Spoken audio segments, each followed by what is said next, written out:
मेरे साथ इस वक्त मौजूद है जानी भाई, मोहम्मद रिजवान उर्फ जानी।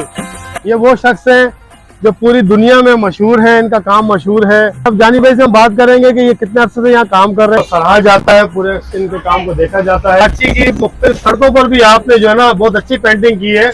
मैं अक्सर आते जाते देखता हूँ, नीचे लिखा था जानी पेंटर। मेरा 18 साल हो गए फील्ड पे और तकरीबन मुझे यहाँ 14 साल हो गए, 13-14 साल टूल प्लाजा पे। मुख्तलिफ जगह पे आपने देखा होगा, दीवारों पर भी, ट्रकों पे भी हम लोग सतह पर काम करते हैं। अपनी तरफ से बहुत कोशिश करते हैं अच्छा काम करें, अपने पाकिस्तान का नाम रोशन कर सकें।